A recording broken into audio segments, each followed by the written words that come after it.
Bueno, después de esto pues vamos a pasar a lo que son los músculos del compartimento profundo. Quitamos nuestro sóleo y quitamos nuestro plantar, que nos dio trabajo este plantar para encontrarlo la vez pasada. Creo que yo andaba durmiendo o algo por el estilo.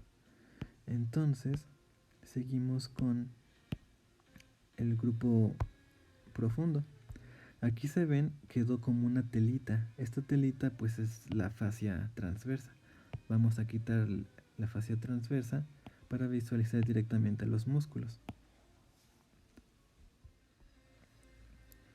Ya que quitamos lo que es la fascia que forman el tabique intermuscular que separa al grupo superficial posterior del grupo profundo posterior, ahora vemos a los músculos como tal. Estos músculos, vamos a quitar los nervios. Estos músculos son 4. El popliteo, vamos a hacer una anotación aquí porque quede claro. Tenemos el músculo popliteo, que es este de aquí, que se encuentra prácticamente en la fosa poplitea. Tenemos también al flexor largo de los dedos,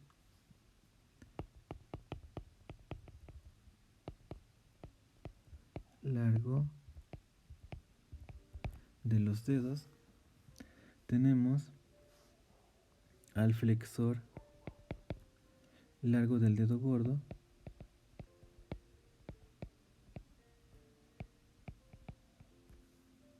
y también tenemos al tibial posterior.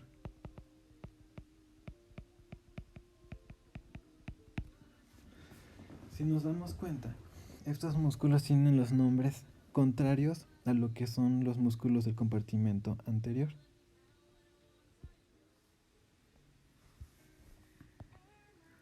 Del compartimento posterior en su grupo profundo encontramos al flexor largo del dedo gordo. Este flexor largo del dedo gordo tiene su origen en los 2/3 distales de la cara posterior de la fíbula. Aquí tenemos la fíbula y vemos que únicamente se inserta en esa porción, en los 2/3 distales. Si nosotros dividimos la fíbula a simple vista en tercios, el primer tercio queda libre y los dos quedan ocupados por la inserción de este músculo. Y llega hasta donde pasa hacia un cruce desde lateral hacia medial, pasa por detrás del talo, que es este músculo, este hueso de aquí, pasa por un surco creado aquí en el hueso ¿cómo se llama? Del talo, del calcáneo, perdón, y se inserta finalmente en la base de la falange distal, miren, de la falange distal del primer dedo, o sea, del dedo gordo. Y esta disposición del tendón cruzado hace que le dé más fuerza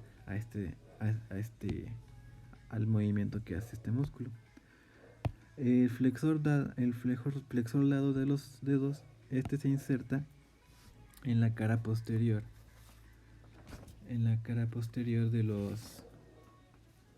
de la tibia. Aquí lo vemos, en la cara posterior de la tibia. Este se inicia, digamos que en el lado medial de la pierna, y entonces también hace un recorrido cruzado. Si lo vemos aquí en esta imagen, hace un recorrido cruzado, desde medial se va hacia lateral, pasando a insertarse a las falanges distales del segundo, tercero, cuarto y quinto dedo, hasta la parte posterior en la base, y eso facilita su flexión. Este músculo, el flexor largo de los dedos como el flexor largo del dedo gordo, funcionan al mismo tiempo. Vamos a ver sus funciones. Miren, cuando se contraen, estos tendones que están cruzados en la planta del pie favorecen que la flexión sea potente. Entonces, cada vez que nosotros flexionamos nuestros deditos hacia abajo, estamos usando tanto los flexores largos como estos músculos que vemos en el pie, que son, por ejemplo, los flexores cortos del dedo gordo, del primer el primer dedo, el segundo, el tercero, el cuarto y el flexor digital de los dedos cortos, el flexor corto de los dedos. Todos actúan al mismo tiempo, pero obviamente aquí las distancias son un poco más cortas. Quienes tienen la mayor fuerza pues son los flexores largos, porque tienen mayor fuerza de palanca. Estos, por ejemplo, sirven para ¿qué? Para poder flexionar nuestro pie en el momento que estamos realizando la marcha, que estamos corriendo, que nos paramos de puntas. Tienen la mayor fuerza estos músculos. En la animación anterior vemos que únicamente flexionan los dedos, pero también pueden flexionar completamente toda la articulación talocrural, favoreciendo así el avance de nuestro cuerpo hacia adelante cuando estamos corriendo o cuando estamos caminando. Cuando nosotros estamos descalzos, el flexor del dedo gordo únicamente lo que hace es flexionar el dedo gordo, como lo vimos en la animación anterior, pero cuando tenemos calzado se favorece toda la flexión de todo el pie, haciendo que se flexione nuestra articulación, favoreciendo el avance. Entonces eso es lo que hacen nuestro flexor del dedo gordo y nuestro flexor largo de los. El flexor largo de los dedos también permite otro movimiento, el cual no está incluido en este programita. ¿Qué es lo que hace? Vemos el flexor largo de los dedos, va su tendón y dijimos que se va hacia los dedos. Tiene una disposición cruzada con el tendón del flexor largo del dedo gordo. Esta disposición también, al hacer la contracción de este músculo, ¿qué favorece? Favorece que nuestra línea del pie se mueva hacia ¿dónde? Hacia acá, causando el movimiento de inversión. Se desliza hacia la línea media, causando inversión de nuestro pie. Ese es un movimiento un poco imperceptible, es muy leve el movimiento que se realiza, pero es también importante porque este movimiento se puede utilizar para poder explorar la arteria que pasa por detrás del malleolo. Vamos a verlo un poco más adelante. Por último, nos toca hablar sobre el tibial posterior. El tibial posterior es un músculo que se encuentra en la profundidad tanto del flexor largo del dedo gordo como en la profundidad del flexor largo de los dedos. Es este músculo que nos queda aquí. Y este músculo es el que se encuentra más confinado de todos. Obviamente todos están confinados, pero este músculo se encuentra en medio de todos. Se encuentra limitado, aquí lo vemos, se encuentra limitado ¿por quién? Se encuentra limitado por el flexor largo del dedo gordo, se encuentra limitado por el flexor largo de los dedos, se encuentra limitado por la membrana interósea y por el tibial anterior, por el extensor largo del dedo gordo. Está completamente en medio, es el músculo más inaccesible que podemos encontrar en el miembro inferior. Entonces, debido a esto, pues ya dijimos que si hay una infección en el compartimento posterior en el grupo profundo, es la infección que más puede causar problemas porque es más difícil de acceder a ella. Entonces, este músculo tibial posterior, que es el más profundo, es el más anterior del grupo, tiene su origen en la membrana interósea. Aquí no lo vemos, pero en este lugar, vamos a esconder todo lo demás, en este lugar encontramos lo que es la membrana interósea. Ahí se escondieron los huesos. Aquí encontramos la membrana interósea. Exactamente aquí, detrás de este músculo, vamos a esconderlo tantito, encontramos, aquí está, la membrana interósea. Esta parte grisecita que vemos es la membrana interósea. Entonces ahí se inserta este músculo. Entonces, esta membrana, este músculo se inserta en la membrana interósea, la cual es fibrosa. Esa es su parte superior. Y en su parte inferior, ¿a dónde se inserta? Este es el músculo que tiene más inserciones. Hay que poner atención en esto. Se inserta ¿en dónde? Bueno, pasa posterior a la cara posterior de la tibia, pasa por un surco que forma en la tibia, pasa por el talo, pasa, el calcáneo no lo toca, pero tiene una inserción en donde, en el cuneiforme medial. Bueno, este es el cuneiforme medial, este de acá. Ay, no lo selecciona. Bueno, tiene una inserción en el cuneiforme medial, tiene inserción en los metatarsianos, en el cuneiforme lateral, en el cuneiforme intermedio, todos estos huesitos que vemos aquí donde tiene las pequeñas salientes del tendón, y también tiene base en el segundo y cuarto metatarsianos, aquí lo estamos viendo, el segundo y cuarto metatarsianos. A veces también puede insertarse en el cuboide, es decir, se inserta en varios huesos que se encuentran en el pie. Entonces, al tener tantas inserciones en el pie, es un músculo potente en la flexión plantar del pie. Pero al mismo tiempo vemos que tiene el tendón cruzado, también puede hacer otro movimiento. Vamos a ver. El otro movimiento que puede causar, aquí está la inversión, miren. Esta es la inversión de la que les hablaba en el flexo largo de los dedos. Esa es la inversión. Pero esta inversión la realiza al mismo tiempo que la realiza el tibial anterior. Aquí tenemos a los dos en acción. En este movimiento son sinérgicos, pero en lo que es la flexión plantar son antagónicos los dos músculos. Entonces el posterior flexiona el pie hacia abajo y el anterior hace que se flexione hacia arriba el pie. Este músculo también tiene la función de sostener el arco del pie.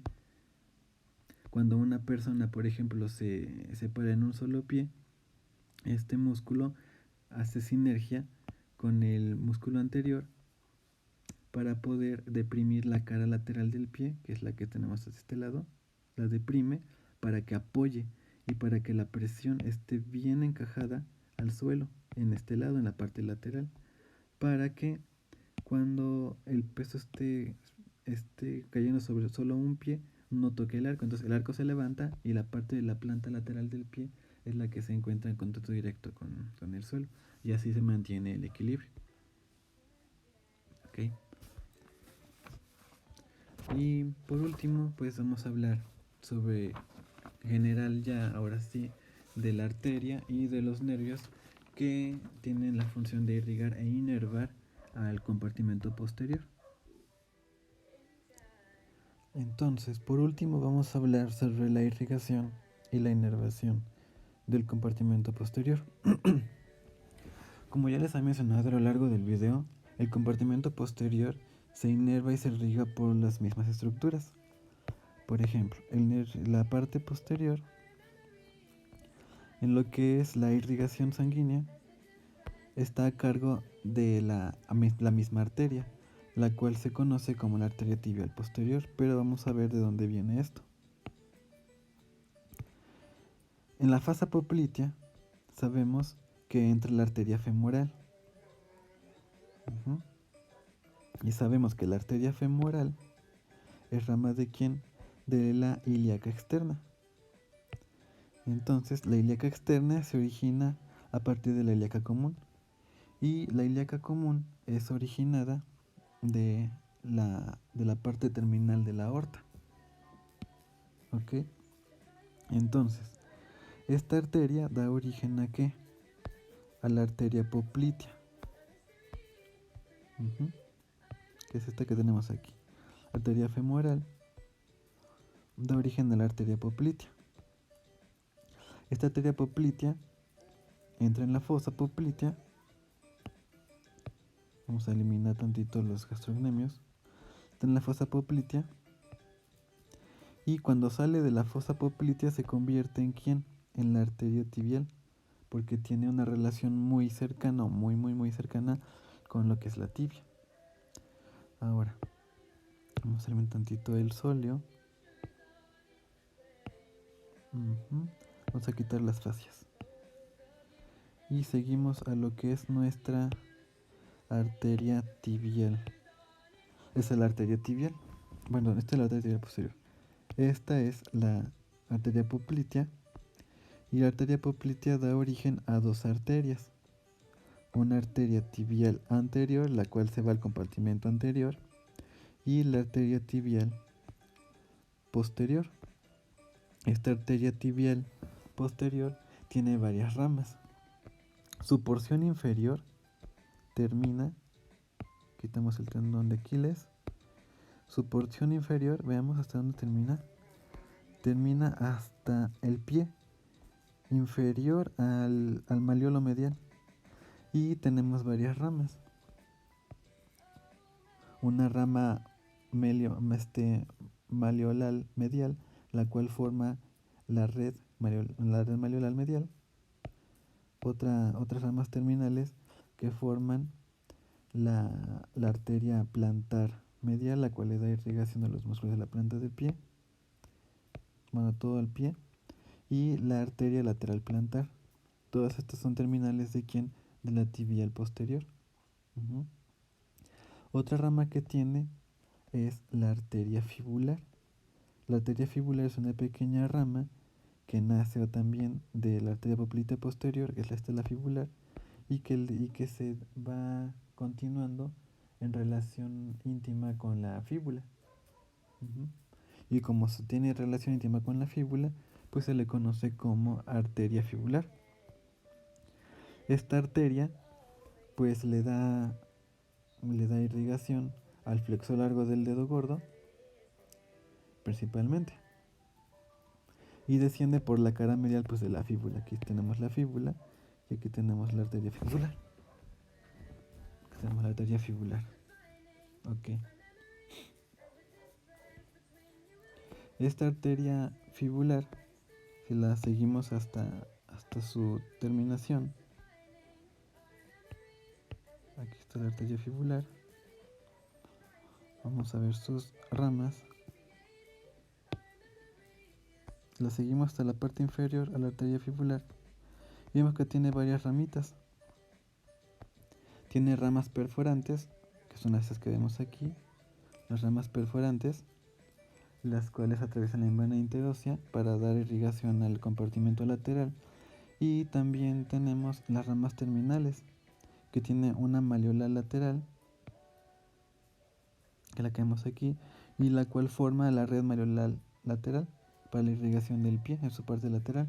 Y también tiene ramas que forman la red malleolal calcánea, que llegan al talón, prácticamente la irrigación del talón. Esta aquí vemos una pequeña unión, que es una arteria comunicante con la arteria fibular, que quedamos, vamos a esconder los músculos y las fascias. Okay. Entonces, aquí vemos cómo la arteria fibular tiene una comunicación con la arteria tibial posterior. Entonces aquí hay una pequeña comunicación, una circulación colateral. Y por último, es todo sobre las arterias.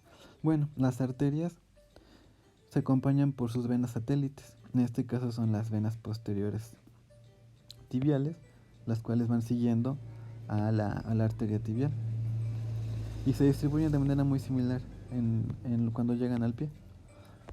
Lo mismo pasa con la arteria fibular. Aquí está la fibular. Tiene sus venas satélites y tiene una distribución muy similar a la de las arterias.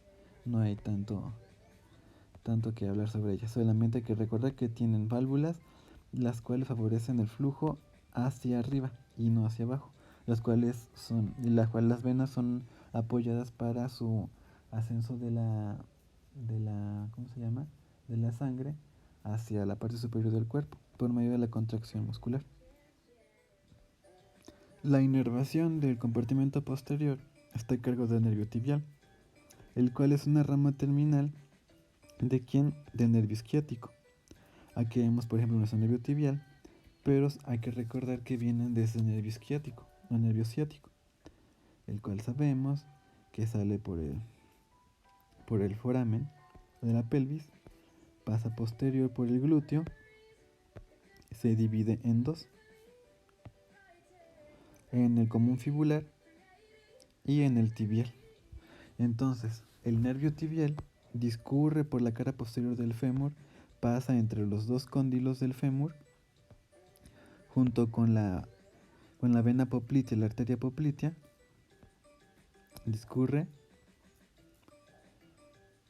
hacia abajo, y antes de seguir su recorrido hacia la parte inferior del pie, recordemos que va a mandar unas ramas para la inervación de la articulación de la rodilla y unas ramas para varios músculos que se encuentran en esta parte de la fosa poplitea.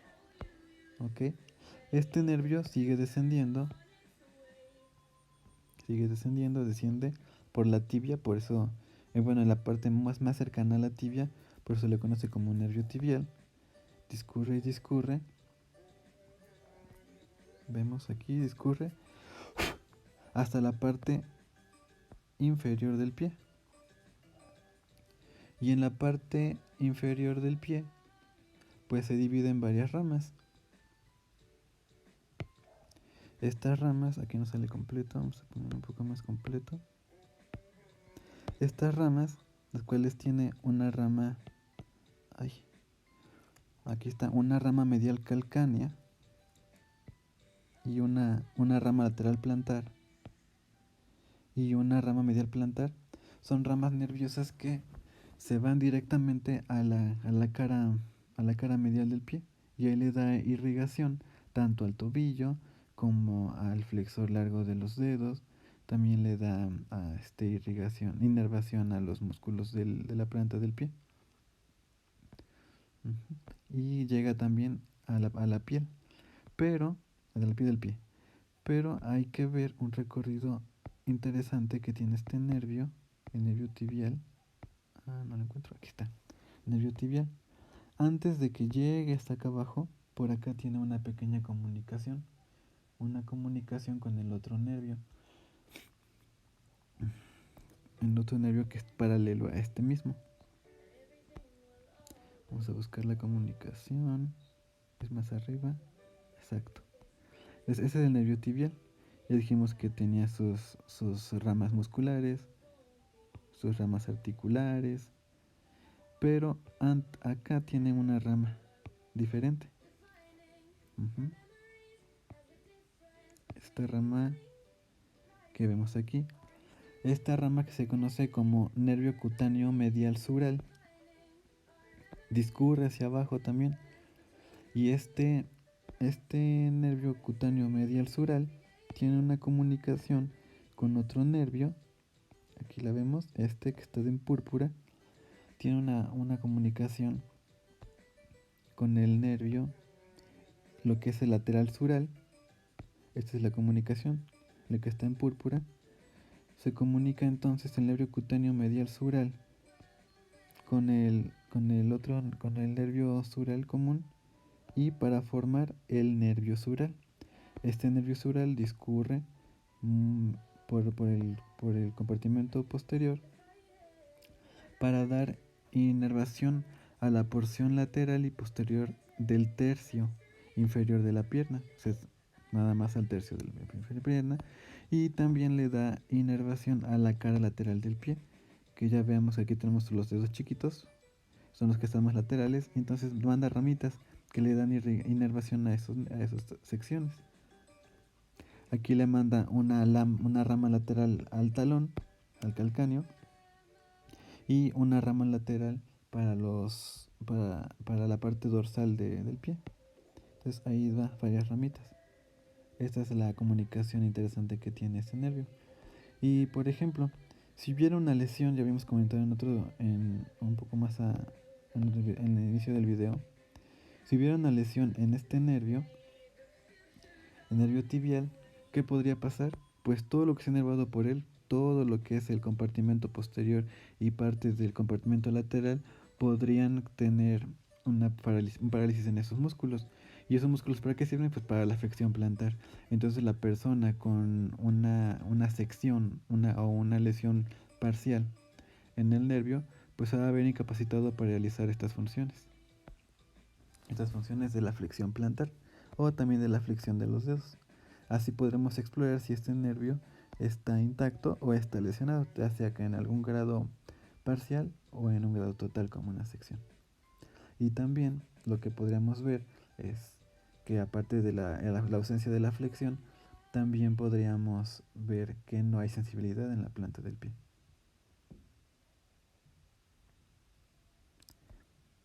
Bueno, pues entonces hasta aquí sería todo el video sobre pierna. Espero que haya gustado y que haya sido un poco de su agrado y que sirva para poder estudiar sus temas. Obviamente esto solamente es un resumen del Moore, pero se puede complementar con otros libros como La Target, Me gusta el Target y Moore. Bueno, pues hasta aquí los dejo y muchas gracias. Los dejo con La playa de Coatzacoalcos.